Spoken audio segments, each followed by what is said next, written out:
पौराणिक स्वाध्याय वेलायां कायोत्सर्गं करोम्यहम्।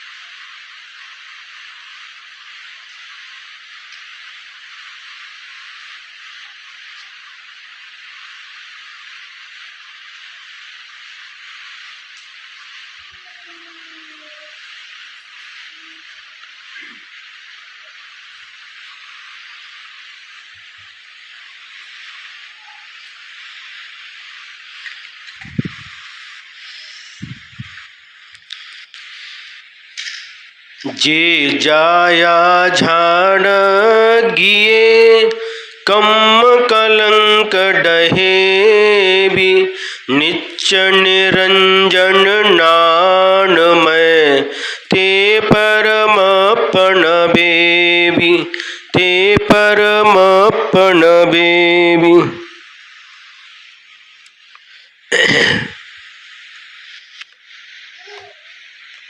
परमात्मा प्रकाश ग्रंथ में दूसरा अधिकार चल रहा है और दूसरे अधिकार की 75 दोहा सूत्र हो चुके हैं। अब 76वां दोहा सूत्र प्रारंभ होता है। अथ येन मिथ्यात्व रागादि वृद्धिर्भवति तत् आत्मज्ञानम न भवति इति निरूप्यति। जिससे मिथ्यात्व राग आदि की वृद्धि होती है तो वहाँ आत्मज्ञान नहीं होता। तम नियनानुजि होई नबी जेन पवढ़राऊ दिनयर किरण पुरोजिय किम बिल सहितम राऊ। तत् निज ज्ञानम एव भवति नापि येन प्रवर्तते रागः दिनकर किरणानां पुरतः जीवः किम विलसति तमो रागः। क्या कह रहे हैं?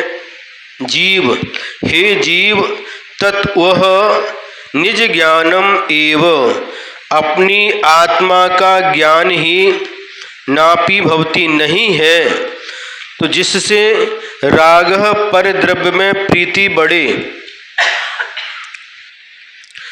दिनकर किरणानाम पुरतः तमो राग किम विलसति। सूर्य की किरणों के सामने क्या अंधकार का फैलाव रह सकता है? नहीं रह सकता। अर्थात जिस प्रकार सूर्य की किरणों के सामने अंधकार नहीं रह सकता उसी प्रकार से आत्मज्ञान में विषयों की अभिलाषा नहीं रहती। शास्त्र का ज्ञान होने पर भी यदि निराकुलता नहीं हो तो वह ज्ञान किस काम का है? ज्ञान तो वह है जिससे आकुलता मिट जाए। यस्मिन् शास्त्राभ्यास ज्ञाने जाते अपि अनाकुलत लक्षण पारमार्थिक सुख प्रतिपक्ष भूता आकुलत उत्पादका रागादयो वृद्धिम गच्छन्ति तन्निश्चयेन ज्ञानम न भवति। जिस शास्त्र अभ्यास होने पर, शास्त्र का ज्ञान होने पर भी यदि अनाकुलता रूप पारमार्थिक सुख प्राप्त नहीं हुआ और आकुलता को उत्पन्न करने वाले राग द्वेष आदि की भी वृद्धि को प्राप्त हो गए तो वास्तव में वह ज्ञान नहीं कहलाता।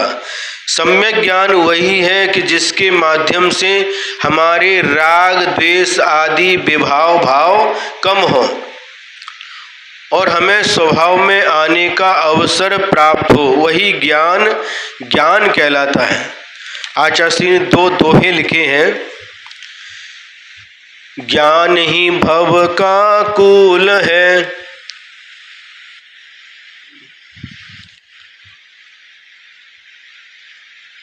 भूल गए।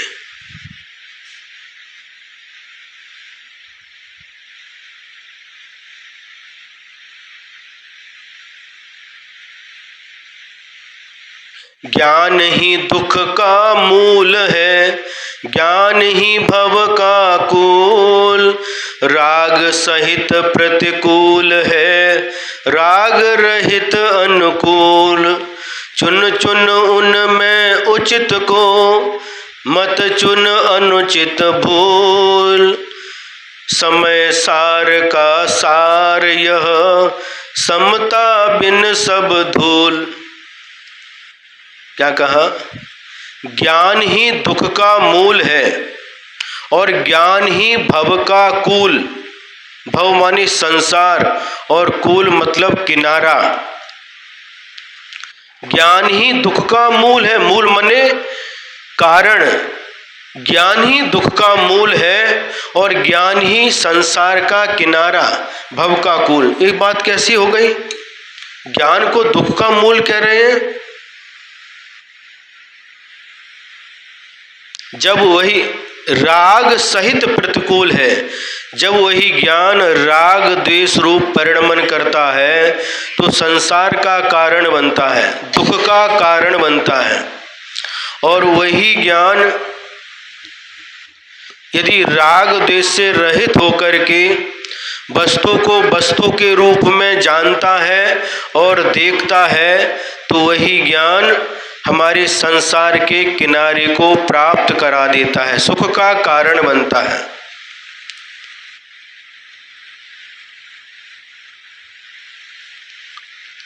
वस्तु का ज्ञान वस्तु के रूप में यदि होता है, जो जैसा है उसे वैसा ही जानना।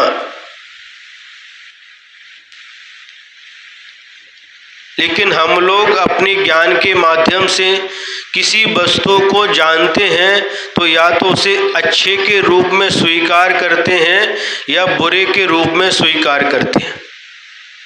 और जिसको हम अच्छा समझते हैं उसके प्रति प्रेम करते हैं और जिसे बुरा समझते हैं उसके प्रति नफरत करते हैं। लेकिन भगवान तीन लोक और तीन काल में क्या क्या है, कैसा है, सब कुछ देख रहे हैं, सब कुछ जान रहे हैं, लेकिन फिर भी किसी वस्तु को लेकर के न वह राग करते हैं, न प्रेम करते हैं किसी से, और न किसी से नफरत करते हैं। भगवान भी जान रहे हैं, देख रहे हैं, लेकिन राग द्वेष से रहित होकर के जानते और देखते हैं। और हम लोग राग द्वेष से सहित होकर के जानते हैं और देखते हैं। इसलिए राग सहित जो ज्ञान होता है वह दुख का कारण बनता है। और राग से रहित, राग द्वेष से रहित ज्ञान संसार के किनारे को प्राप्त करा देता है, अर्थात सुख का कारण बनता है। अब चुन चुन इनमें उचित को, गुरुजी ने लिखा, अब इसमें से उचित को चुनो। उचित क्या है और अनुचित क्या है? जो अनुचित है उसको छोड़ दो और जो उचित है उसको चुन लो। जिस प्रकार से आप कभी जाते हैं और गुलाब के फूल का पेड़ है और उस गुलाब के पेड़ में फूल भी है और कांटे भी हैं, दोनों रहते कि नहीं? गुलाब के पेड़ में फूल भी है और कांटा भी है, तो आप लोग क्या करते हैं? कांटा तोड़ते क्या? कांटों को छोड़ देते हैं और फूल को तोड़ लेते हैं।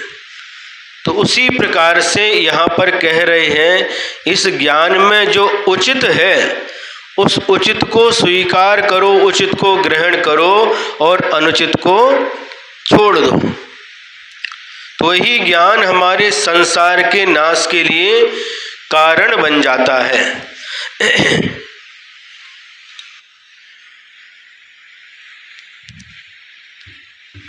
मतलब ज्ञान का फल क्या है? अनाकुलता, निर्विकल्पता।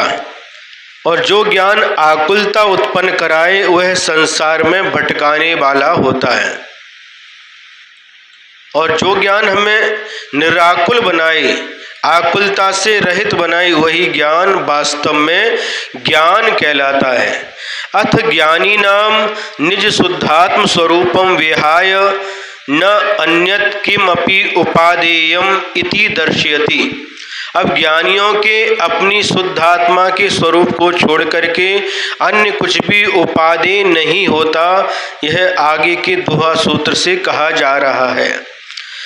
अप्पा मिल्ले बिनाणियः अन्नु न सुंदरु बत्थु तेन न विषयः मनोरमयी जानन्तः परमत्थु। आत्मानं मुक्त्वा ज्ञानिनाम अन्यत् न सुंदरम वस्तु तेन न विशेषो मनोरमते जानताम परमार्थम। क्या कह रहे हैं? आत्मानं मुक्त्वा ज्ञानिनाम अन्यत् वस्तु सुंदरम न अस्ति, माने ज्ञानियों के लिए, जो ज्ञानी पुरुष हैं जिन्हें आत्मा का ज्ञान है, भेद विज्ञान है, ऐसे उन ज्ञानी पुरुषों को आत्मा को छोड़ करके अन्य कोई वस्तु सुंदर नहीं लगती, अच्छी नहीं लगती। इसलिए जो परमार्थ को जानने वाले हैं उनका मन विषयों में नहीं रमता, पंचेंद्रिय के विषयों में उनका मन नहीं रमता, क्योंकि उन्हें विषय विष के समान प्रतीत होते हैं। आचार्य श्री ने 24 तीर्थंकर भगवान की स्तुति हिंदी के दोहे के माध्यम से लिखी है, और उसमें चौथे तीर्थंकर देवाधिदेव अभिनंदननाथ भगवान की स्तुति लिखते हुए गुरुजी ने लिखा, विषयों को विष लख तजूं बन कर विषयातीत, विषय बना ऋषि को गाऊं उनका गीत। विषयों को विष लख तजूं, ज्ञानी पुरुषों को जिन्हें आत्मज्ञान है उन्हें पंचेंद्रिय के विषय विष के समान प्रतीत होते हैं। विष माने जहर, पॉइजन। विषयों को विष लख तजूं, विषयों को, पंचेंद्रिय को विषयों को विष समझ करके मैं छोड़ दूं, बनकर विषयातीत, और मैं विषयों से ऊपर उठ करके विषयातीत बन जाऊं, और विषय बना ऋषि ईश को। हे ऋषि, तू अपना विषय ईश को बना। ईश माने भगवान, भगवान को अपने ज्ञान का विषय बना और गाऊं उनका गीत, और उन्हीं के गीत गा।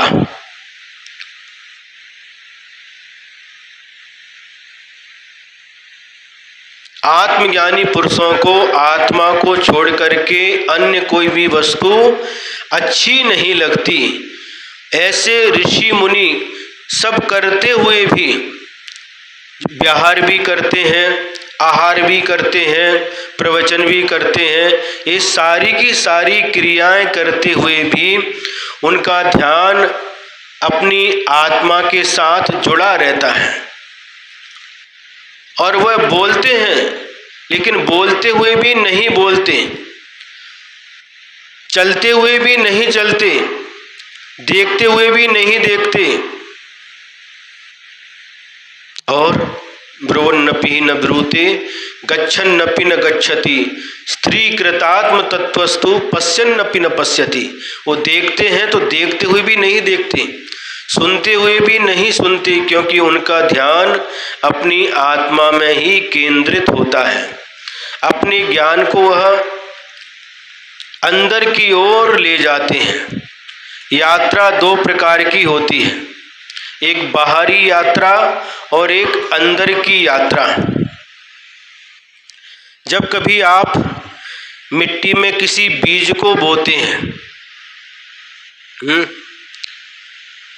कोई भी बीज, कोई फल का बीज हो सकता है अथवा और कोई धान्य का बीज हो सकता है, है, माबिन भी है, माबिन भी। अब उसको, माबिन मतलब आम, आम का बीज जब जमीन में बोते हैं, मिट्टी को निकालते हैं और उसमें उस बीज को डाल देते हैं, ऊपर से मिट्टी से उसको ढक देते हैं, उसके लिए जो आवश्यक है खाद पानी आदि वह डालते हैं।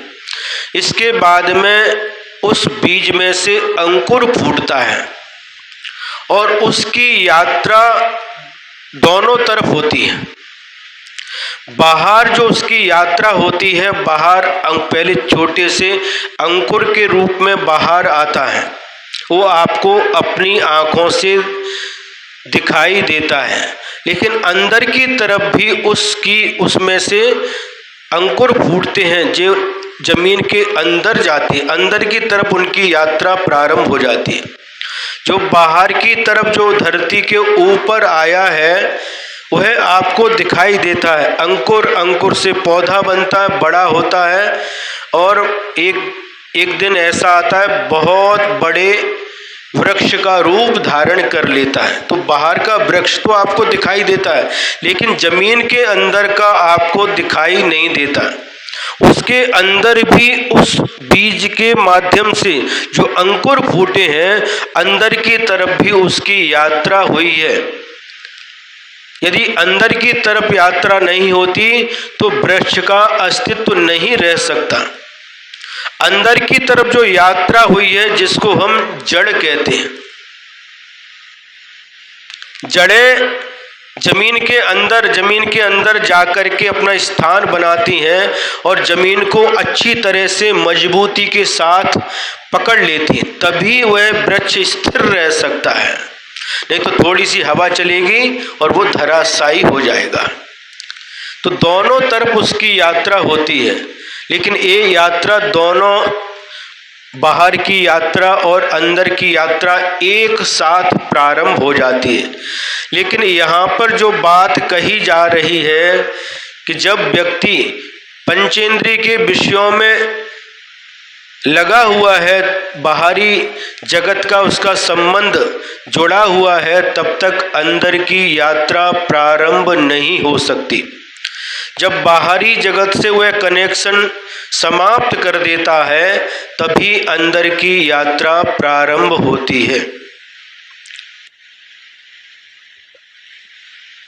बाहर की यात्रा मतलब जो बाहर हम पांचों इंद्रियों के माध्यम से जो व्यापार चल रहा है, आँखों से देख रहे हैं, कान से सुन रहे हैं, मुंह से बोल रहे हैं, हाथ से छू करके ज्ञान प्राप्त कर रहे हैं, नाक से सूंघ रहे हैं, मन से सोच रहे हैं, ये पांचों इंद्रिय और मन का व्यापार जब तक चलता रहता है, तब तक अंदर की यात्रा प्रारंभ नहीं हो सकती। पहले बाहर की यात्रा को विराम देना होता है, उसके बाद ही अंदर की यात्रा प्रारंभ होती है।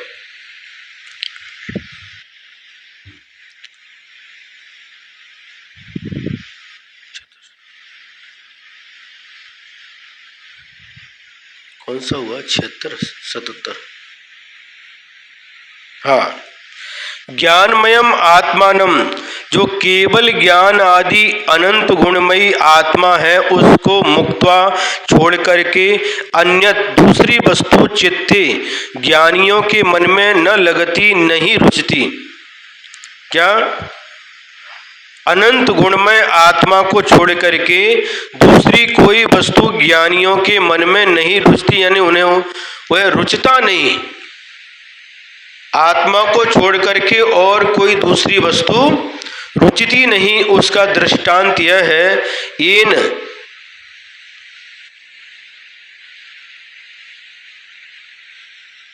क्या 77, हाँ इधर है यहाँ। इसलिए परमार्थ को जो जानने वाले हैं उनका मन विषयों में नहीं लगता, क्योंकि जिसको विषय अच्छे लगते हैं उसका मन विषयों में रमता है, और जिसे विषयों से विरक्ति हो गई है उन्हें विषय अच्छे नहीं लगते। विषयों की तरफ कभी भी वह अपने मन को नहीं ले जाते। एक ही वस्तु है और एक ही वस्तु के माध्यम से अलग अलग लोगों के मन में अलग अलग भाव उत्पन्न होते हैं, अलग अलग विचार उत्पन्न होते हैं।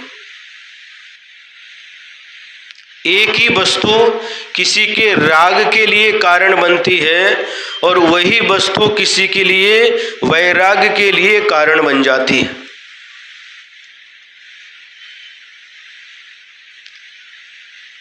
समझ में आ रहा है? वस्तु एक ही है, लेकिन वही वस्तु किसी के राग के लिए कारण बनती है और किसी के वैराग के लिए कारण बन जाती है। कैसे?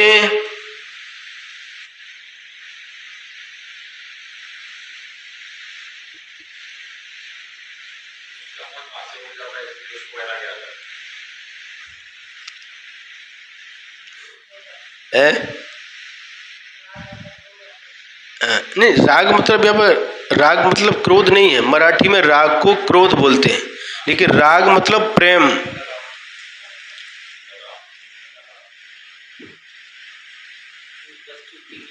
उस वस्तु के बारे में लगाव होना और बाद में उस लगाव से अति लगाव होने के बाद में वैराग्य प्राप्त होना, यही ये स्थिति का हाँ, वही तो लगाव हो गया, अति लगाव भी हो गया। लेकिन कभी कभी ऐसी स्थिति बनती है, एक ही वस्तु किसी के राग के लिए कारण बनती है और किसी के वैराग के लिए कारण बनती है। वस्तु वही है।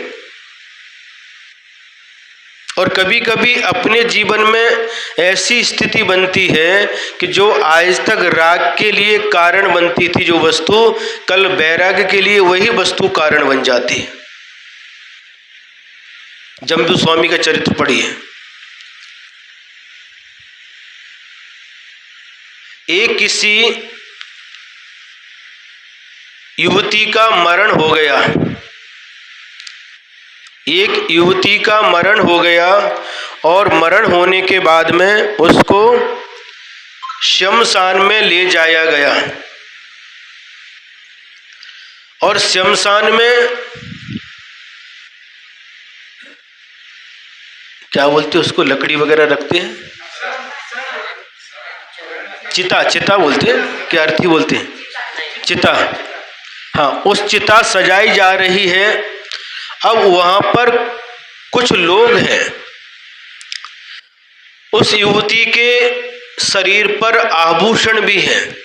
वहां पर एक चोर है और वह चोर मन में विचार करता है, यदि यहाँ पर कोई नहीं होता तो आभूषण में निकाल लेता।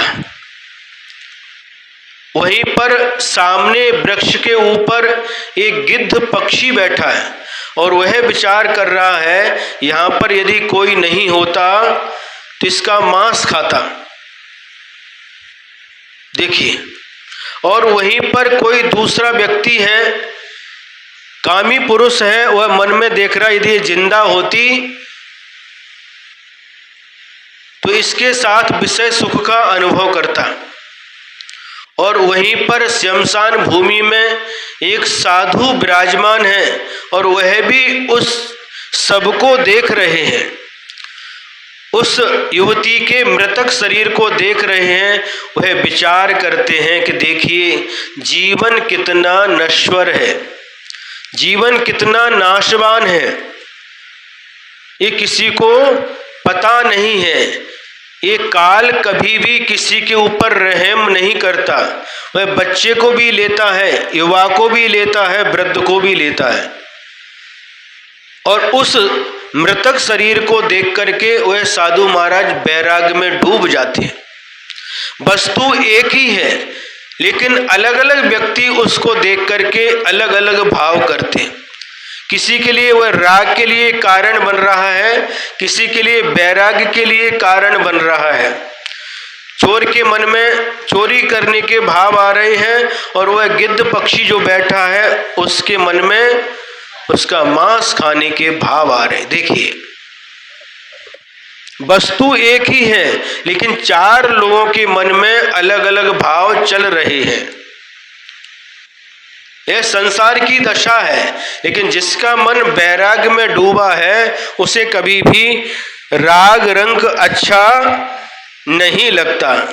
तो वह आत्मा को छोड़ करके उन्हें और कोई वस्तु अच्छी लगती ही नहीं। इसलिए जो परमार्थ को जानने वाले हैं उनका मन कभी भी विषयों में रमता नहीं है। 77 है ना, अब 78, 77 हो गया, 78।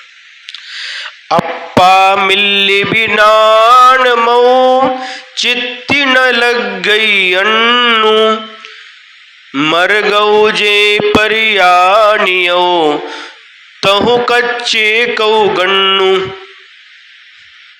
आत्मानं मुक्त्वा ज्ञानमयं चित्ते न लगति अन्यत् मरकतः येन परिज्ञातः तस्य काचेन कुतो गणना।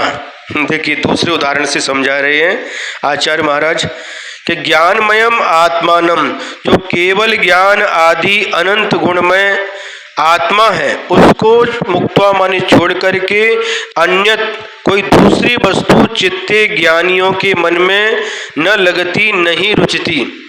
उदाहरण दिया है, येन मरकतः परिज्ञातः तस्य कांचेन किम गहनम, कि जिसने मरकत मणि, एक रत्न होता विशेष रत्न, मरकत मणि रत्न को जान लिया है, उसको कांच कभी भी अच्छा नहीं लगता। जिसको कांच और रत्न में भेद नहीं है वह कांच को भी अच्छा समझता है, लेकिन जिसे मरकत मणि रत्न की पहचान हो गई वह कभी भी कांच के ऊपर रीझता नहीं है। जब तक पहचान नहीं है तब तक कांच उसकी चमक के ऊपर वह आकर्षित हो जाता है, लेकिन जब उसे रत्न की पहचान हो जाती है, रत्न की कीमत पता चल जाती है, तो कभी भी वह कांच की तरफ मोहित नहीं होता।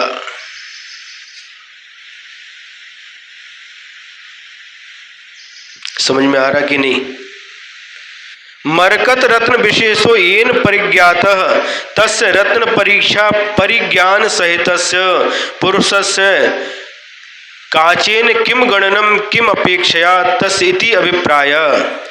जिसे रत्न की पहचान हो गई है, जिसे रत्न की पहचान हो गई है, रत्न का ज्ञान हो गया है, ऐसा व्यक्ति रत्न की परीक्षा करने में जो तज्ञ है, ऐसे पुरुष के कांच की क्या गणना है? उसके लिए उसके सामने कांच क्या कीमत रखता है? अर्थात कुछ भी नहीं रखता। और हम लोगों को कांच ही अच्छा लगता है और कांच को ही रत्न समझ करके गले में लटका करके, कानों में लटका करके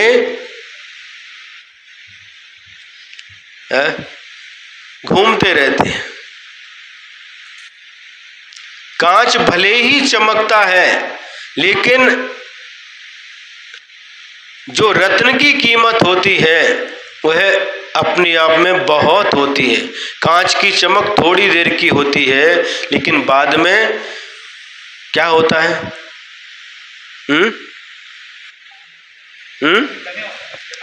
चमक कम हो जाती है, और चमक कम होने के बाद में उसकी कोई कीमत नहीं रहती। वैसे कीमत नहीं थी, लेकिन ऊपर से रंग रोगन करके थोड़ा सा चमका दिया और आप लोग बाहरी चमक पर ही आकर्षित होते हैं, अंदर की कीमत नहीं समझते, बाहरी चमक पर ही आकर्षित हो जाते हैं।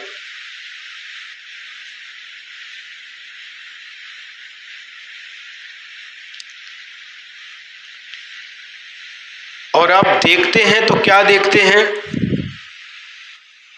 आंखों के माध्यम से क्या दिखाई देता है?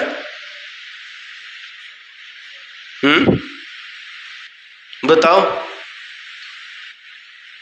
आंखों के माध्यम से क्या देखते हैं? हैं?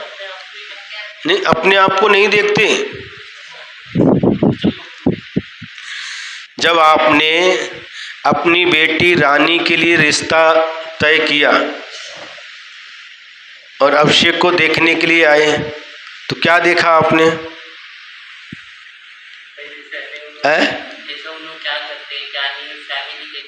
हाँ, नहीं वो तो देखते हैं। और क्या देखा है? हाँ, रूपवान है, सुंदर है, स्मार्ट है, जोड़ी को जोड़ा पसंद है हाँ ना, वही तो देखते ना। तो क्या देखा? रूप देखा। बाहर का रूप दिखाई देता है, इन आँखों के माध्यम से बाहर का रूप दिखाई देता है, किंतु कभी भी इन आँखों के माध्यम से अंदर का स्वरूप दिखाई नहीं देता। और बाहरी रूप के ऊपर ही दुनिया पागल हो जाती है।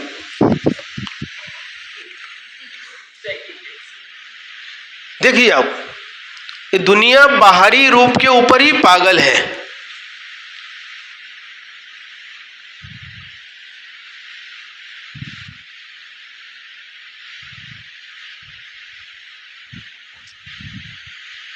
जो क्षणभंगुर है, नासवान है, उसी रूप के ऊपर सारी की सारी दुनिया पागल हो रही है।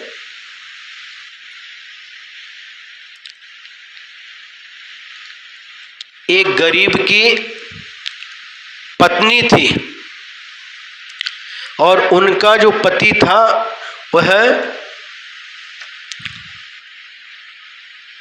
कहीं व्यापार के लिए अथवा काम के लिए दूसरे देश गया था और वह पत्नी बहुत सुंदर थी, रूपवान थी। अब राजा का जो बेटा था, गरीब की भी हो सकती, सेठ की भी हो सकती है। अब जो राजा का बेटा था और उसने उसको देख लिया और उसके रूप पर आकर्षित हो गया और उसने अपने जो नौकर था उसको मनाने के लिए उसके पास भेजा।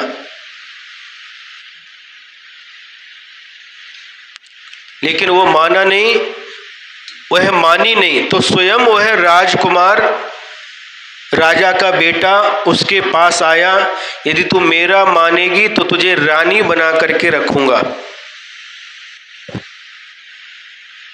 और नहीं तो तेरी क्या दशा होगी तू समझ ले। तो वह कहती है कि अभी मैं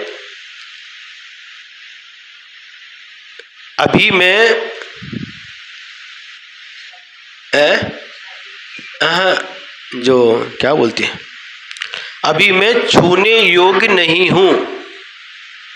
वह बोलती है अभी मैं छूने योग्य नहीं हूं, 4 दिन के बाद आना, फिर आप जैसा कहोगे वैसा मैं करूंगी। और उसने क्या किया, वो चला गया, 4 दिन एक एक दिन गिन गिन करके निकाल रहा है। और इधर उसने क्या किया, 4 दिन का उपवास कर लिया, कुछ भी खाया नहीं। और जो कुछ भी शरीर से निकलता है ना, जो कुछ भी शरीर की गंदगी है, सबको एक घड़े के अंदर इकट्ठा कर दिया। जो भी है, नव द्वार बहे घिनकारी, असी देव देह करे किम यारी। ये जितने भी शरीर से निकलने वाला था सब उसके अंदर भर दिया। और भरने के बाद उसको पलंग के ऊपर रख दिया और उसके अच्छी तरह से उसको साड़ी से, अच्छी बढ़िया साड़ी पहना करके उसका बंद कर दिया। और उसको अच्छी ऊपर से अच्छी साड़ी, क्या बनते जैसे गुड़ी पड़वा करते ना आप लोग यहाँ पर महाराष्ट्र में, और उसमें लकड़ी के ऊपर करते हैं, ऐसा उन्होंने बना करके बिल्कुल कोई पहचान नहीं सकेगा कि कोई नहीं है, ऐसा व्यवस्थित करके रख दिया। और स्वयं फटे पुराने कपड़े पहन लिए, 4 दिन से नहाई भी नहीं, बालों को बिखेर लिया, सारे आभूषण निकाल करके रख दिए। 4 दिन जैसे ही पूरे हुए, वह राजा का बेटा आया और वो बाहर खड़ी थी झाड़ू हाथ में लेकर के। क्यों, तुम कौन हो? मैं, हाँ वो गरीब नहीं था, वो सेठ ही था, मैं उस सेठ की नौकरानी हूँ। अच्छा, तो सेठानी कहाँ है? सेठानी अंदर पलंग पर बैठी हुई आपका इंतजार कर रही है। क्या? सेठानी तो पलंग के ऊपर बैठी हैं, आपका इंतजार कर रही है। अच्छा, तुम तो, मैं तो नौकरानी हूं और बिल्कुल 4 दिन भोजन नहीं किया तो क्या हालत होती है? हैं? 4 दिन भोजन नहीं किया तो क्या होता है? ये सब पिचक जाते हैं और शरीर, और नहाया भी नहीं 4 दिन तक, बाल में तेल वगैरह नहीं किया, कंघी नहीं की, कैसी हालत होती है? अच्छा, तो नौकरानी ने जब बताया वो पलंग पर बैठी हुई आपका इंतजार कर रही है, तो राजा का बेटा युवराज सीधा उधर चला गया और अंदर जाकर के कुछ बोलने लगा, लेकिन वहां से कोई आवाज नहीं आई। तो उसने हाथ से उसको, जो साड़ी थी उसको अलग किया, तो एकदम बदबू के मारे उसका दिमाग घूम गया और बाहर आकर के उसको डांटने लगा, क्यों नौकरानी होकर के मुझसे मजाक करती है? मैं पूछ रहा हूं उस सेठानी कहाँ है? हाँ, मैं सही कह रही हूं, सेठानी तो वही है, फिर मजाक कर रही है मेरे से। सही सही बताती है कि नहीं?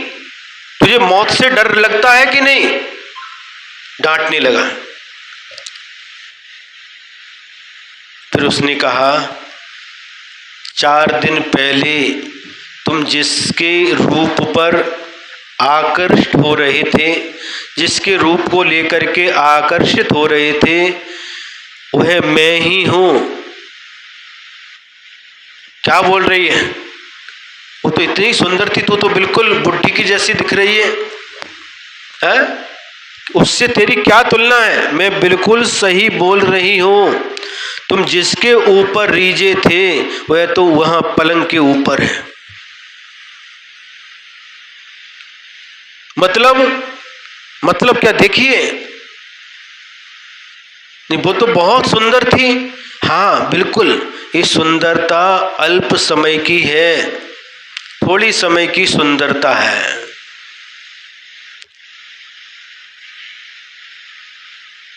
तो उसने पूरी बात बता दी कि देखिए, 4 दिन मैंने उपवास किया और आज 4 दिन में मेरी यह स्थिति हो गई। 4 दिन पहले तुम मेरे रूप पर इतना आकर्षित थे, आज मुझे देखना भी पसंद नहीं कर रहे हो।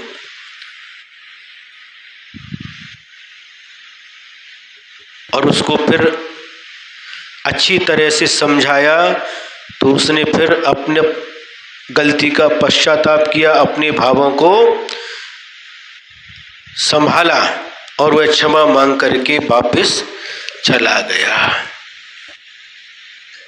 रूप कितने दिन का रहने वाला है?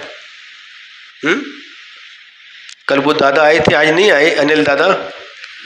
कल कह रहे थे बुढ़ी को कितना भी श्रृंगार करो, लेकिन बुढ़ी की तो बुढ़ी रहेगी।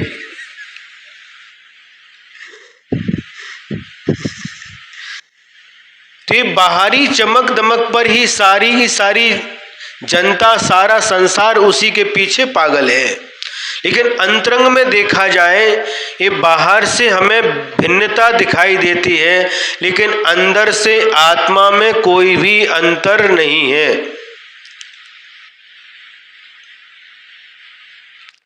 जब आरती का समय होता है, आप लोग दीपक लेकर के आते हैं। कोई सोने का दीपक होता है, कोई चांदी का होता है, कोई पीतल का होता है, कोई तांबे का होता है, कोई स्टील का होता है और कोई मिट्टी का होता है। दीपक को देखेंगे तो अलग अलग भिन्नता दिखाई देती है। जब उस दीपक के अंदर तेल या घी डाल करके, बाती डाल करके उसको प्रज्वलित किया जाता है, तो ज्योति में कोई भी अंतर नहीं रहता। ज्योति को देख करके हम पहचान नहीं सकते कि यह ज्योति सोने के दीपक की है या चांदी के दीपक की है या पीतल के दीपक की है या मिट्टी के दीपक की है। ज्योति में कोई अंतर नहीं है, ज्योति सब एक समान दिखाई देती है। उसी प्रकार से आत्मा में कोई भी अंतर नहीं है, सभी की आत्माएं एक समान है। बाहरी शरीर में भेद भिन्नता दिखाई देती है, लेकिन आत्मा में कोई भी अंतर नहीं है।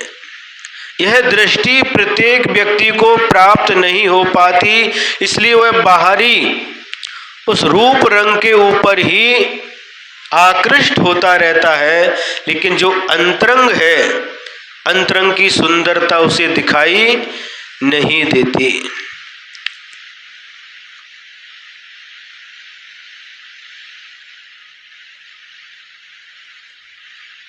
दशेंद्र हिंदी वर्तते ಇಲ್ಲ ಸ್ವಲ್ಪ ಸ್ವಲ್ಪ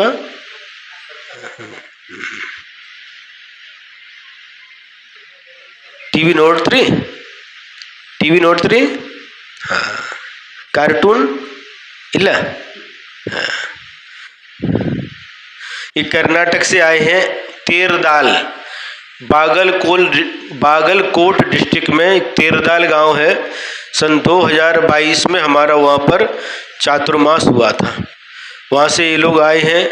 कुछ लोग सांगली से आए हैं और कुछ दावनगिरी से भी आए हैं। दावनगिरी दो कर्नाटक में है, सांगली महाराष्ट्र में। जब हम कर्नाटक में गए थे, दशेंद्र सुनो, स्वप्निल, जब हम कर्नाटक में गए थे तो शुरुआत में जैसे आपकी स्थिति हो रही वैसी हमारी स्थिति होती थी। हम क्या बोलते हैं उनको समझ में नहीं आता और वो क्या बोलते हमको समझ में नहीं आता। कर्नाटक में पहला चातुर्मास सन 2020 में जब लॉकडाउन चालू था, पहली बार कोरोना आया था, तो बेलगांव जिला में चेन्नम्मा कित्तूर तालुका में वो तिगडोली गांव है।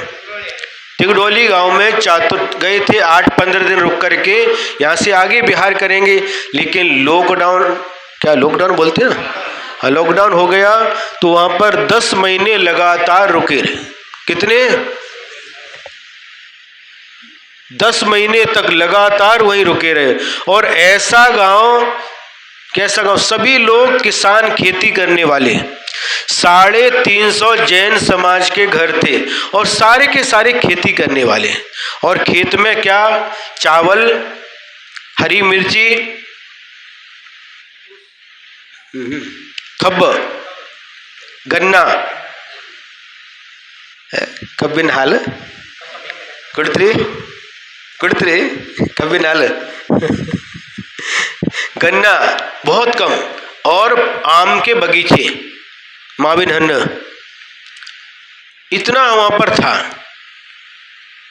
और सभी किसान, और पूरे गांव में मिलाकर के जैन समाज के अलावा और भी लिंगायत समाज, मराठा समाज भी और भी थे, लेकिन 7-8 दुकानें जो घर के बाहर छोटी सी निकालते ना, ऐसी 7-8 किराने की दुकानें, और कुछ भी नहीं। न कपड़े की दुकान उस गांव में, न बर्तन की दुकान, न कोई होटल, न चाय की दुकान, न नाश्ता की दुकान, न पान बोलते क्या, पान, कुछ भी नहीं। 7-8 सिर्फ छोटी छोटी किराने की गोली बिस्किट जो बेचते ना दुकान में, बस उतना ही। और इतना अच्छा गांव, सब उनको कुछ चाहिए तो 8 किलोमीटर चेन्नम्मा कित्तूर था, वहाँ जाते थे। 10 महीने कैसे निकल गए पता नहीं चला। इतनी शांति, न कोई गाड़ी की आवाज, न कोई कोलाहल, न कोई प्रदूषण, शुद्ध ऑक्सीजन है। हाँ, बहुत झाड़ है, झाड़ भी, और लोग भी बिल्कुल शांत हैं, न कोई हाय तौबा कुछ नहीं। सुबह से जाते थे और सबके घर में गाय, भैंस, बैल, सबके घर में। और घर कैसे थे? एक जगह खड़े हो गए, रोड पर खड़े हो गए तो पीछे का रोड दिखता था, सारी की सारी चौखट एक एक लाइन से, रेल के डिब्बे के जैसे, सभी घर की बनावट एक जैसी है। हाँ, एक दरवाजा और उसके सामने फिर एक दूसरा दरवाजा, तीसरा दरवाजा, चौथा, पूरा लाइन से रोड से खड़े हो गए तो पूरा उस तरफ तक का दिखता है। ऐसे सभी घर की बनावट थी, मतलब चौड़ाई कम लंबाई ज्यादा।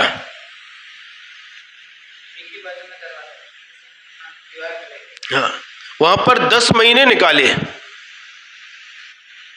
सबके बीच रहते हैं हम, व्यापारियों के बीच में भी रहते हैं, जॉब करने वाले पूना में भी 3 महीने तक थे, वहाँ पर प्राय करके सब जॉब वाले हैं, है ना। किसानों के बीच में भी रहते हैं, सब जगह अपना व्यवहार होता है और सबके बीच में रहना। तो वहाँ की स्थिति क्या थी, पहली बार गए और कन्नड़ भाषा अपन को आती नहीं और उनको हिंदी नहीं आती। अब हम क्या बोलते हैं उनको समझ में नहीं आता और वो क्या बोलते हैं हमको समझ में नहीं आता। अब अभी कभी आप आपस में बातें करते तो बिल्कुल ये कब बंद करें, क्या बोल रहे, ऐसा लगता था ये क्या बोल रहे हैं, कब ये बंद करें, ऐसा मन में आता था।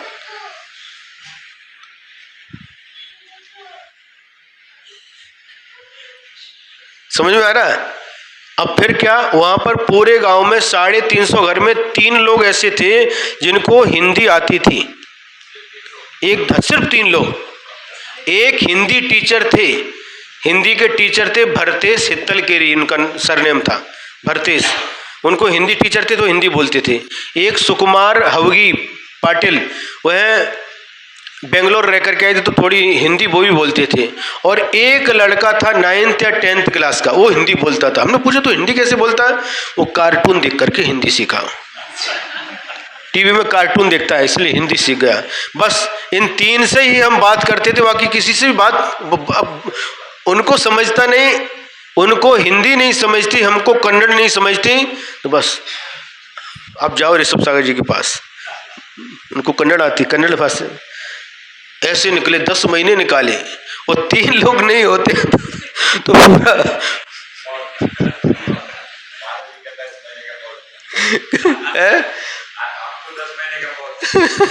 और उस समय नियम सागर महाराज जी ने पूरे कड़क होकर के सीधा उन्होंने संदेश दे दिया था, कोई भी बाहर गांव का यहां आएगा नहीं, क्योंकि कोरोना का समय था, कोई भी नहीं आएगा। तो गांव के गांव में क्या, लेकिन ऐसा रहा उस गांव में कोई भी एक भी पेशेंट नहीं, कोरोना का एक भी पेशेंट नहीं। 10 महीने रुके और एक कभी, और किसी गांव का अंदर आने, वहाँ की जो क्या बोलते हैं गांव में, पंचायत के, हाँ पंचायत ने कड़क नियम लगा दिया, कोई भी दूसरे गांव का यहाँ आएगा नहीं।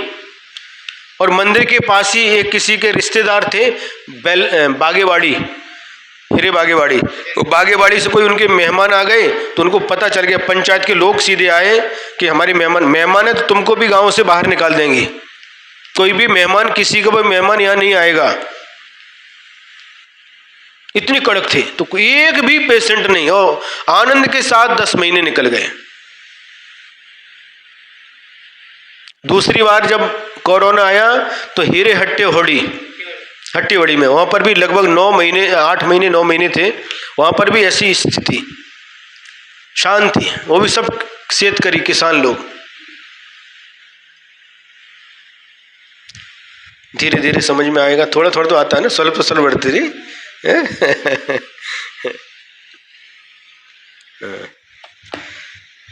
अब आगे कहते हैं, अथ कर्म फलम भुंजानः सन यो असौ राग द्वेषम करोति स कर्म बदनाति इति कथयति। अब कर्मों के फल को भोगता हुआ जो राग द्वेष करता है वह कर्मों को बांधता है, ऐसा कहते हैं। भुंजन्तु विनीयकम फलो मोहै जो जी करे, भाव असुंदरु सुंदरु भी सो पर कम्मु जने। भुंजानः अपि निज कर्म फलम मोहेन य एव करोति, भावम असुंदरम सुंदरम अपि स परम कर्म जनयति। यह एव जो जीव निज कर्म फलम अपने कर्मों के फल को भुंजानः अपि भोगता हुआ भी मोहेन मोह से असुंदरम सुंदरम अपि सुंदर और असुंदर अच्छे और बुरे भावम करोति परिणामों को करता है। स परम केवल कर्म जनयति कर्मों को ही बांधता है। कर्मों के फल को भोगता हुआ मोह के कारण से जो अच्छे बुरे भाव करता है वह उन भावों के द्वारा पुनः कर्मों को बांधता है। कर्म का उदय आता है और कर्म अपना फल देता है और कर्मों का फल भोगते समय जो जीव राग द्वेष करता है तो उस राग द्वेष के माध्यम से पुनः कर्मों का बंध होता है। उद्यागते कर्मणि यो असौ स्वस्वभावच्युतः सन रागद्वेषौ करोति स एव कर्म बध्नाति। उदय में आए हुए कर्मों के उदय में आने पर जो जीव अपने स्वभाव से च्युत होता हुआ राग द्वेष करता है वह ही कर्मों को बांधता है। और राग द्वेष नहीं किया, शांति से जो कर्म का उदय आया उसको भोग लिया तो पुनः कर्म का बंध नहीं होता। दो प्रकार के कर्म होते हैं, एक शुभ कर्म और दूसरे अशुभ कर्म, और प्रत्येक जीव इन कर्मों को बांधता है। जब शुभ कर्म बांधा है तो उस शुभ कर्म का जब उदय आता है फल मिलता है तो सुख की प्राप्ति होती है, और जो अशुभ कर्म बांधा है वह जब उदय में आता है अशुभ कर्म तो उसके फल से दुख की प्राप्ति होती है, दुख की सामग्री मिलेगी। शुभ कर्म के उदय में अच्छी सामग्री, मन के लिए जो इष्ट है ऐसी सामग्री मिलेगी, और अशुभ कर्म के उदय में जो मन को अच्छी नहीं लगती ऐसी सामग्री मिलेगी। और जब मन के लिए अच्छी लगने वाली सामग्री मिलती है तो मन में राग, उसके प्रति प्रेम उत्पन्न होता है। प्रेम उत्पन्न हुआ तो पुनः आत्मा कर्मों से बंध जाती है, और जो बुरी लगती है उसको वह वस्तु मिलने से मन में उसके प्रति द्वेष भाव होता है, और द्वेष भाव के कारण से पुनः यह आत्मा कर्मों के बंध को करता है। और जो मिला है, शुभ कर्म का उदय है, अच्छा मिला है, तो उसमें भी कुछ ज़्यादा आनंदित नहीं होता, और पाप कर्म के उदय में, अशुभ कर्म के उदय में जो मिला है उसमें भी दुखी नहीं होता। ऐसा व्यक्ति राग द्वेष से रहित होता हुआ कर्मों के बंधन से मुक्त हो जाता है। हाँ, कैसी? जैसा संतुष्टि के अंदर ये थोड़ा कम मिला, थोड़ा ज्यादा मिला, उसको अगर अपन एक्सेप्ट कर लेते हैं तो दैट विल बी बेटर। बिल्कुल बिल्कुल। ये तो अपने मन की बात है। क्या दो प्रकार की बातें होती हैं, या तो परिस्थिति के अनुसार अपने को ढाल लेना या फिर परिस्थितियों को बदल देना। परिस्थितियों को बदलना, हालातों को बदलना हमारे हाथ में नहीं रहता है, किंतु अपने आप को हम बदल सकते हैं। परिस्थिति के अनुसार अपने आप को हम ढाल सकते हैं।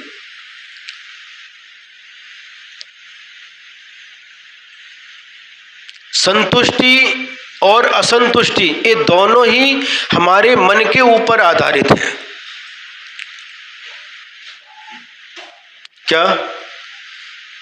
जो मिला है उसमें संतुष्ट रहना ये भी हमारे मन के ऊपर है, और संतुष्ट नहीं रहना ये भी हमारे मन के ऊपर आधारित है। जिसको संतुष्टि होती है वह थोड़े से में संतुष्ट रहता है। किसी ने लिखा है, दाता इतना दीजिए जामे कुटुंब समाए, मैं भी भूखा ना रहूं साधु न भूखा जाए। जिसके मन में संतुष्टि रहती है और ये भाव रहते हैं, दाता इतना ही हमें चाहिए जामे कुटुंब समाए, जो हमारा परिवार है उसके आवश्यकताओं की पूर्ति होती रहे, और मैं भी भूखा ना रहूं, और कोई द्वार पर भूखा आ जाए वह भी मेरे द्वार से भूखा वापस ना जाए। बस हमें इतना ही चाहिए, इससे अधिक कुछ भी नहीं चाहिए। जो संतुष्टि और असंतुष्टि की बात आपने कही, उसके लिए इंग्लिश में एक शब्द आता है एंड, एक AND एंड और एक END एंड। उच्चारण दोनों का एक ही होता ना है?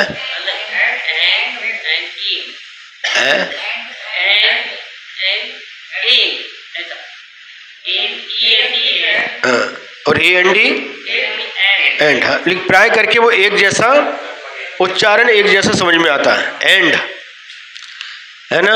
AND एंड माने और, अजून पाहिजे, अजून पाहिजे, अजून भरपूर पाहिजे और भरपूर मिल जाए फिर भी उसके बाद अजून भरपूर पाहिजे। भरपूर कभी होता ही नहीं। कन्नड़दल्ली मत अंतिಲ್ಲ, हाँ, मत मत मत स्वल्प, मत स्वल्प, मत स्वल्प स्वल्प करके,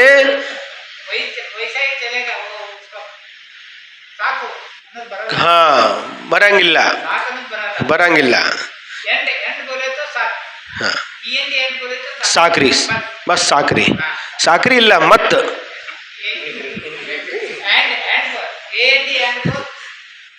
हाँ, END बस, मैं बोलते बस, तो ये बस यानी साकरी, कन्नड़ में साकरी, साकरी। ये भाषा का भी बहुत अलग महत्व रहता है, हैं? देखो मराठी में दूध के ऊपर जो मलाई आती है उसको साय बोलते हैं, और कन्नड़ में साय माने मर जाओ, साय।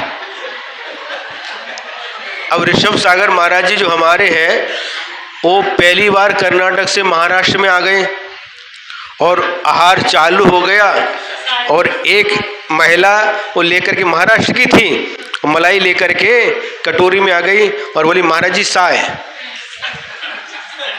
महाराज को मराठी आती नहीं थी, महाराज जी साय, साय मतलब महाराज जी मर जाओ, ऐसा अर्थ कन्नड़ में ऐसा अर्थ निकलता है। वो महाराज जी उसको उनको देखने लगे, क्या बोल रही है? महाराज जी साय, त्रिकोंट्री।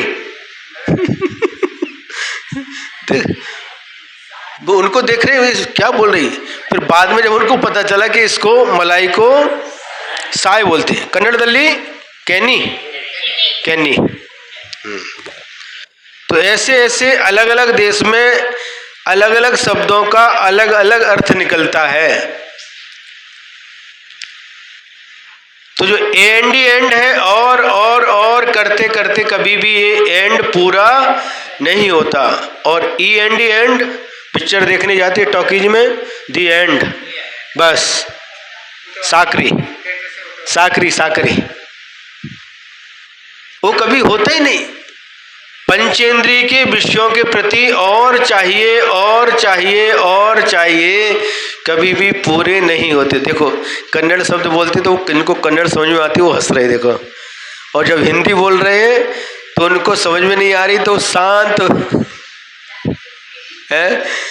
एक मूवी रहती है, क्या बोलते उसको, इन्हें पिक्चर तो बोलते हैं, जो जिसमें आवाज नहीं रहती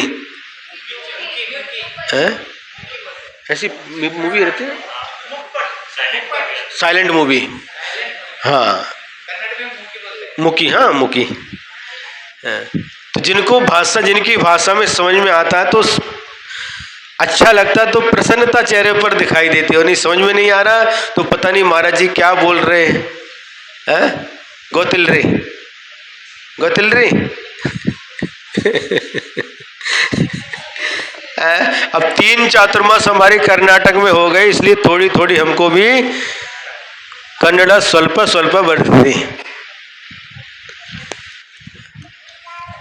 क्या हो गया रितुल, हाँ? आपको कन्नड़ समझता क्या रितुल? लेकिन वो कहाँ रुकने वाला है? हम 10 महीने रुक भी गए तो रितुल थोड़ी रुकने वाला, वो तो बॉम्बे जाने वाला है।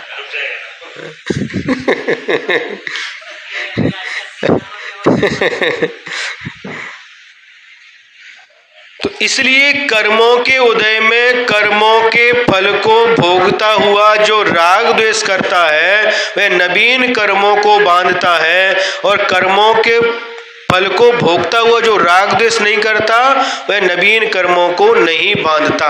ये बात कही गई। अब 80 नंबर का दोहा सूत्र, आज के स्वाध्याय का अंतिम दोहा सूत्र।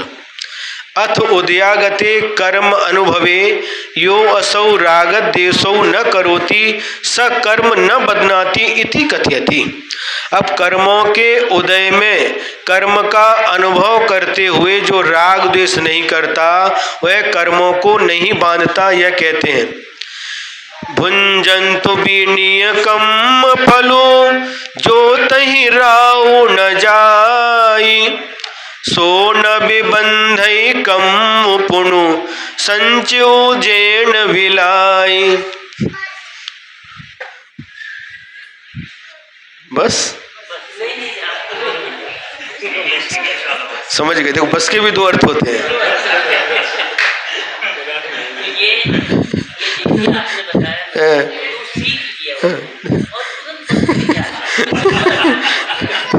बस के भी दो अर्थ होते हैं। एसटी मंडल वो बस, उसको भी बस बोलते हैं, और बस माने साकरी, हिंदी में बस।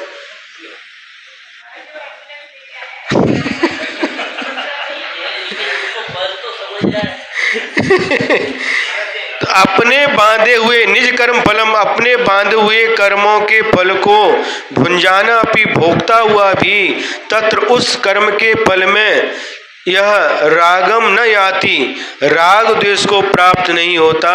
स पुनः वह कर्म फिर कर्म को नैव बदनाति नहीं बांधता, जिससे कर्म बंध का अभाव होने से जो संचितम विलीयते, पहले बांधे हुए कर्म नष्ट हो जाते हैं। समझ में आ गया? यदि कर्म का उदय प्रति जीव का प्रति समय चल रहा है, और कर्म के उदय में कभी अच्छे कर्म उदय में आते हैं, कभी बुरे कर्म उदय में आते हैं, लेकिन ये निश्चित है अतीत काल में इस जीव ने जैसे कर्म किए हैं वही कर्म उदय में आते हैं।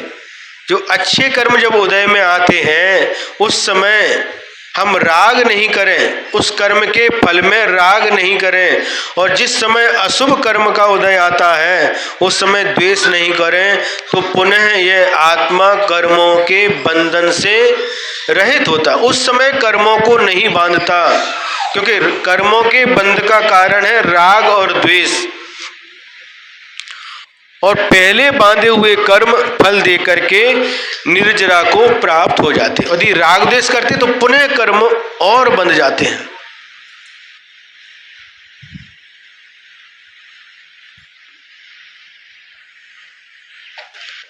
समझ में आ रहा है? काय केलं पाहिजे?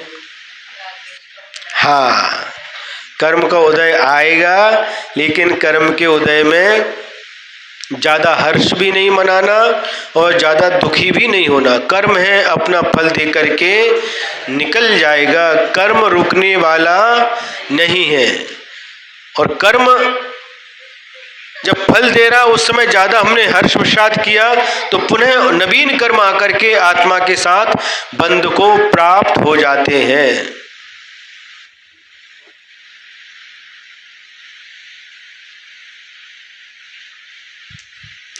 सारांश क्या निकला?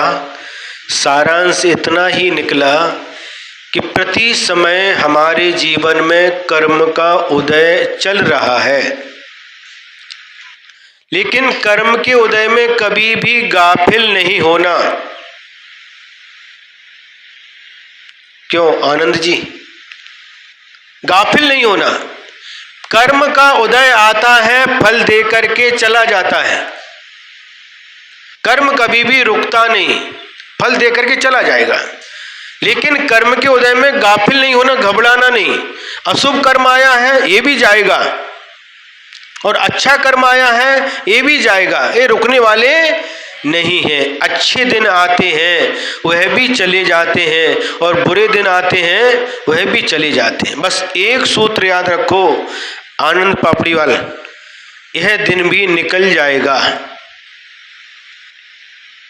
क्या अच्छा दिन आया है तो ये हमेशा रहने वाला नहीं है, ये अच्छा दिन भी निकल जाएगा, और बुरा दिन आया है यह भी निकल जाएगा। नहीं, टाइम नहीं लगता, कितना भी टाइम लगने दो, लेकिन वो निकलेगा, रहने वाला नहीं है। उस समय ये भी निकल जाएगा, ये रहने वाला नहीं है।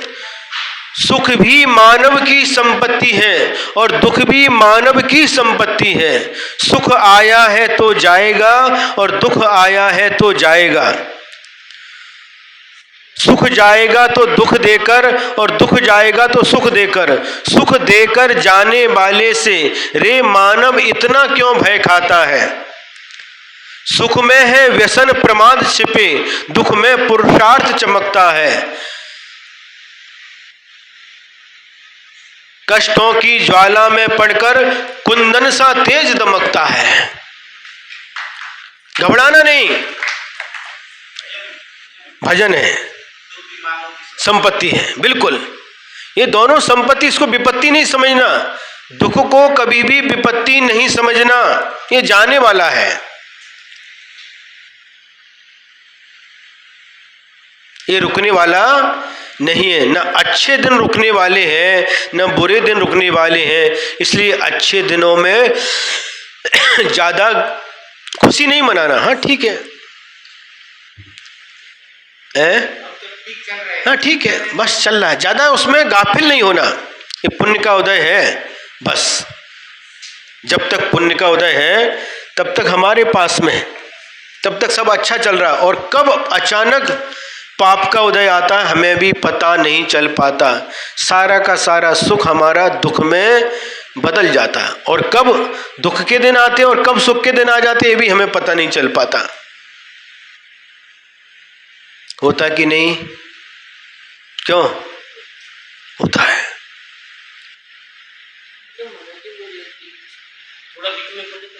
चलेगा चलेगा। पर डे अपना ये कर्म बांधता है, पर डे नहीं, पर समय, पर सेकंड, सेकंड में भी असंख्या से प्रति समय कर्मों का बंद हो रहा है। एक समय भी ऐसा बचता नहीं संसार अवस्था में जिस समय ज्ञानावरणादि आदि आठों कर्मों का बंद नहीं होता हो। प्रति समय चल रहा है और प्रति समय कर्मों का उदय भी आ रहा है। जो अतीत में हमने कर्म बांधे हैं उनका फल हमें मिल रहा है और हम पुनः नवीन कर्मों का बंध प्रति समय कर रहे हैं। एक क्षण के लिए, एक समय के लिए भी यह परंपरा आज तक टूटी नहीं, और जिन्होंने तोड़ दी इस परंपरा को वो भगवान बन गए।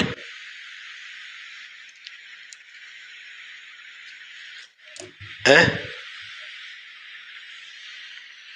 इसलिए देखिए, जिनके ऊपर ज्यादा कष्ट आए, जब भी कष्ट के दिन आए, एक सूत्र बता रहा हूं, जब भी हमारे जीवन में, बहुत अच्छा, शाबाश,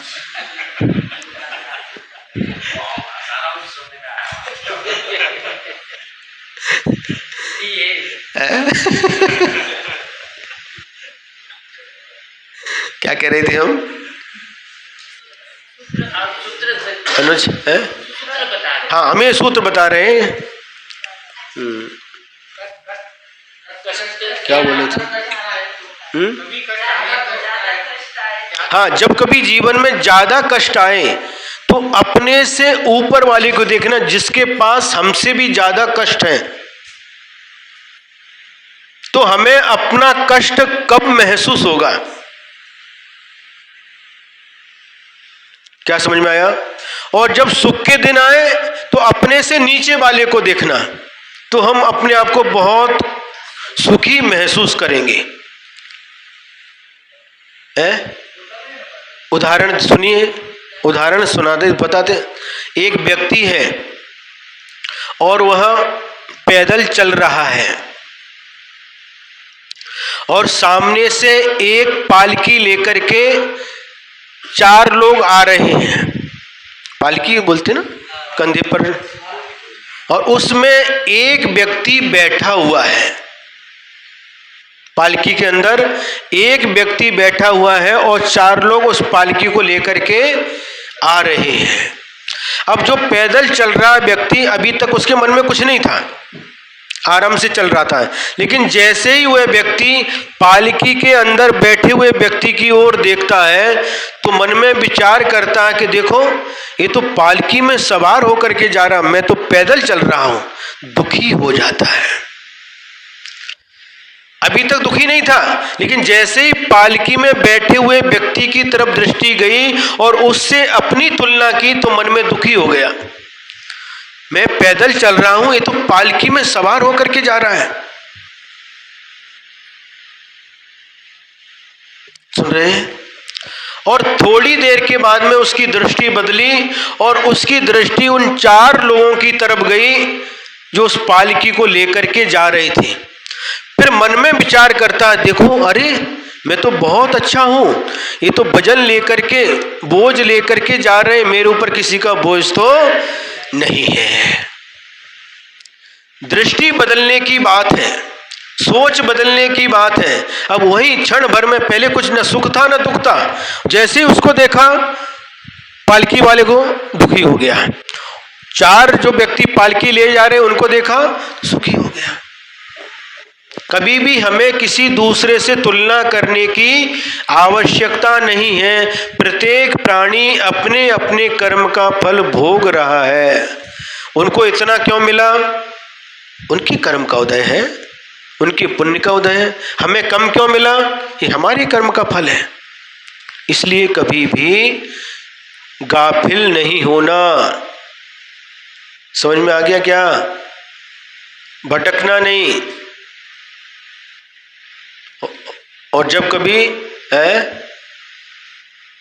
कभी ऐसा अवसर आता है, कभी भटकने का चांस हो, तो गुरु महाराज के चरणों में पहुंच जाना।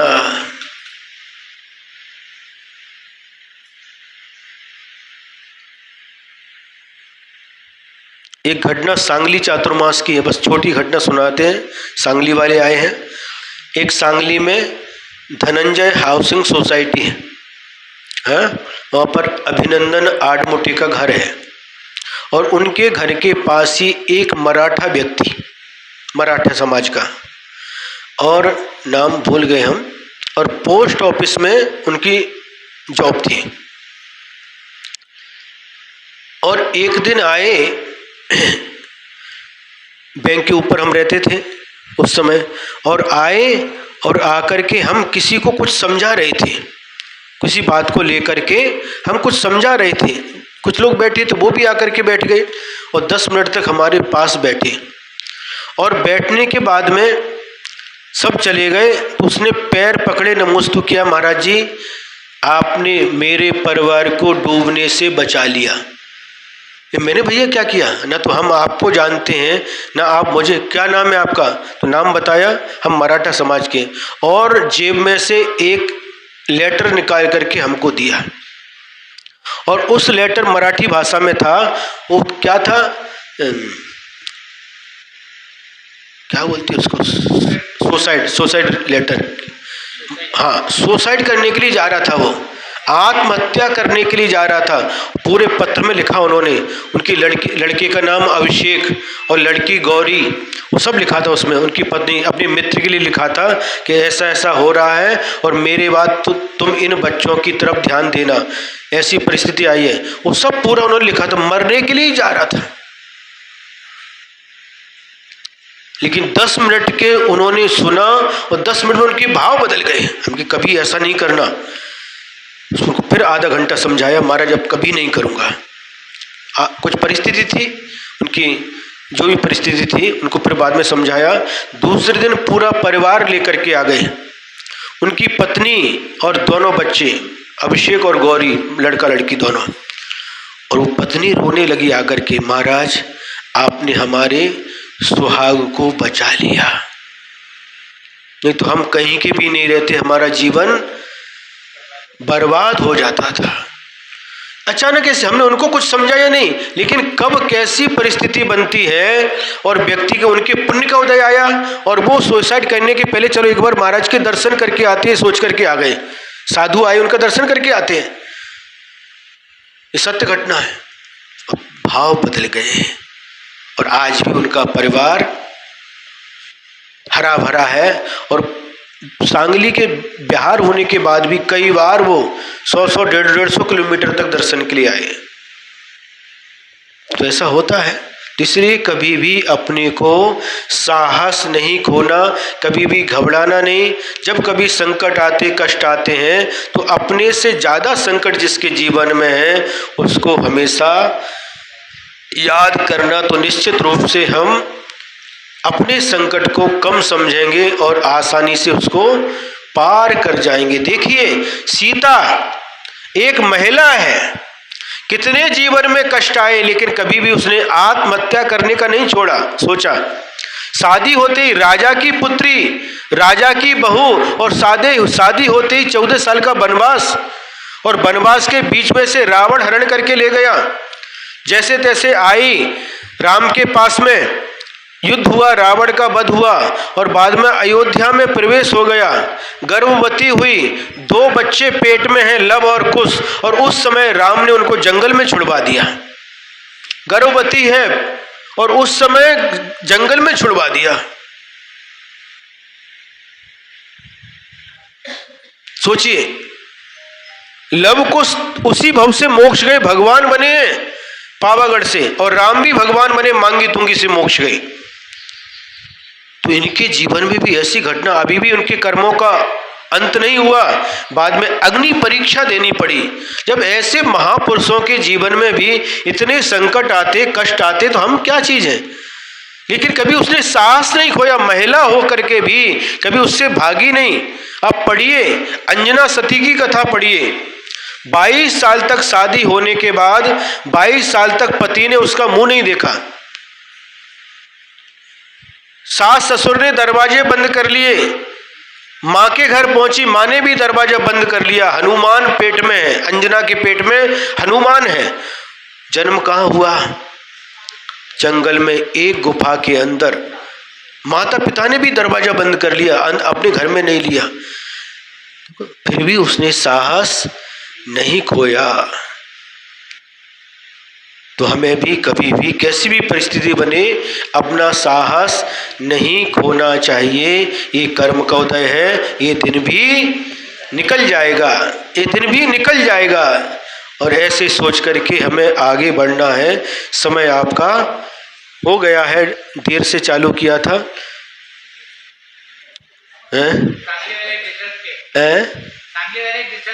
नहीं, कोई डिस्टर्ब किसी नहीं किया, नहीं किसी ने डिस्टर्ब नहीं किया, नहीं उनके कारण से देर नहीं हुआ, अनुज के कारण से देर हुआ। यदर्थ मात्रा पदवाक्यहीनम मया प्रमादाद्यदि किंचनोक्तम तन्मे च मित्वा विदधातु देवी सरस्वती के बल बोधि लब्धिम। बोधि समाधि परिणाम शुद्धि स्वात्मोपलब्धि शिव सौख्य सिद्धि चिंतामणिम चिंतित वस्तु दाने त्वां वन्द्यमानस्य ममास्तु देवी, त्वां वन्द्यमानस्य ममास्तु देवी। द्वादशांग जिनवाणी माता की, परम उपकारी परम पूज्य आचार्य गुरुवर श्री विद्यासागर जी महाराज की।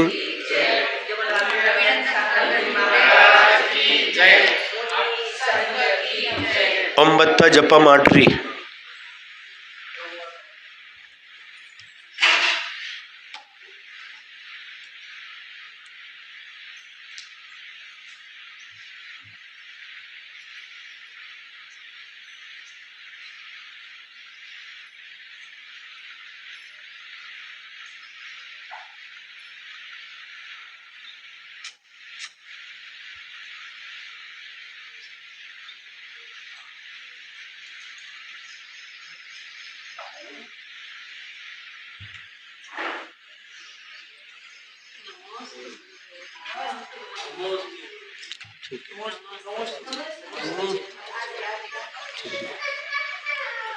हैं?